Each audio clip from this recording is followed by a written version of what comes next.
ಸರ್ಕಾರಿ ನೌಕರರಿಗೆ ಒಂದು ಮಹತ್ವದ ಮಾಹಿತಿ. ಇನ್ನು 4 ದಿನಗಳಲ್ಲಿ ಸರ್ಕಾರಿ ನೌಕರರ ಖಾತೆ ಸೇರುವುದು ದೊಡ್ಡ ಮೊತ್ತ. ವೇತನ ಹೆಚ್ಚಳದೊಂದಿಗೆ ಅರಿಯರ್ಸ್ ಕೂಡ ಲಭ್ಯ. ಹಾಯ್ ಹಲೋ ವೀಕ್ಷಕರೇ, ಇಂದಿನ ಈ ಒಂದು ವಿಡಿಯೋದಲ್ಲಿ ಒಂದು ಪ್ರಮುಖ ಮಾಹಿತಿಯನ್ನು ತಮ್ಮೊಂದಿಗೆ ಶೇರ್ ಮಾಡ್ತಾ ಇದ್ದೀನಿ. ವೀಕ್ಷಕರೇ, ನಮ್ಮ ಯೂಟ್ಯೂಬ್ ಚಾನಲ್ನಲ್ಲಿ ನಿಮಗೆ 7th pay commission, NPS to OPS, DA increment, ಅದರ ಅಲವೆನ್ಸ್ ಕುರಿತು ಎಲ್ಲ ಲೇಟೆಸ್ಟ್ ಅಪ್ಡೇಟ್ಗಳನ್ನು ನೀಡಲಾಗುವುದು. ಸೊ ಹಾಗಾಗಿ ಪ್ಲೀಸ್ ವೀಕ್ಷಕರೇ, like, share and subscribe to my channel. ಏನಿದೆ ಅಂತ ಡೀಟೇಲ್ ಆಗಿ ನೋಡ್ತಾ ಬರೋಣ.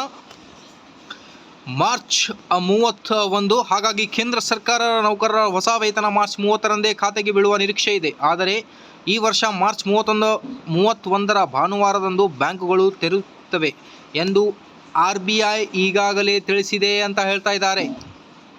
ಕೇಂದ್ರ ನೌಕರರ ತುಟ್ಟಿ ಭತ್ಯೆಯನ್ನು %4 ಹೆಚ್ಚಿಸುವ ಮೂಲಕ ಸರ್ಕಾರ ಈಗಾಗಲೇ ಶುಭ ಸುದ್ದಿ ನೀಡಿದೆ. ಈ ಮೂಲಕ ತುಟ್ಟಿ ಭತ್ಯೆಯನ್ನು ಪ್ರಸ್ತುತ %46ರಿಂದ %50ಕ್ಕೆ ಹೆಚ್ಚಿಸಲಾಗಿದೆ.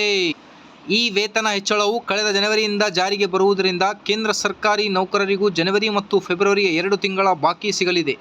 ಕೇಂದ್ರ ಸರ್ಕಾರಿ ನೌಕರರ ಭತ್ಯೆ %50ರಷ್ಟು ಹೆಚ್ಚಿಸಿರುವುದರಿಂದ ಮನೆ ಬಾಡಿಗೆ ಭತ್ಯೆ ಅಂದರೆ HRA ಕೂಡ ಏರಲಿದೆ ಅಂತ ಹೇಳ್ತಾರೆ. ಸೊ ತುಟ್ಟಿ ಭತ್ಯೆ %50ರಷ್ಟು ಆದ ಕಾರಣ ಮಕ್ಕಳ ಶಿಕ್ಷಣ ಭತ್ಯೆ, ವಸತಿ ಭತ್ಯೆ, ಪ್ರಯಾಣ ಭತ್ಯೆ, ಗ್ರ್ಯಾಜುಯಿಟಿಯಲ್ಲಿಯೂ ಕೂಡ ಹೆಚ್ಚಾಗುವ ಸಾಧ್ಯತೆ ಇದೆ ಅನ್ನುವುದು ಒಂದು ಬಿಗ್ ಬ್ರೇಕಿಂಗ್ ನ್ಯೂಸ್.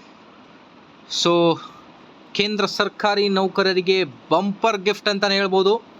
ರಾಜ್ಯ ಸರ್ಕಾರಿ ನೌಕರರು ಕೂಡ ವೇಟ್ ಮಾಡ್ತಾ ಇದ್ದಾರೆ. ಬೇಗನೆ ಶಿಫಾರಸು ಅನುಷ್ಠಾನವಾಗಲಿ 7ನೇ ವೇತನ ಆಯೋಗದು. ಇದೇ ಥರ ಎಲ್ಲ ಅಪ್ಡೇಟ್ಗೋಸ್ಕರ ಲೈಕ್, ಶೇರ್ ಆ್ಯಂಡ್ ಸಬ್ಸ್ಕ್ರೈಬ್.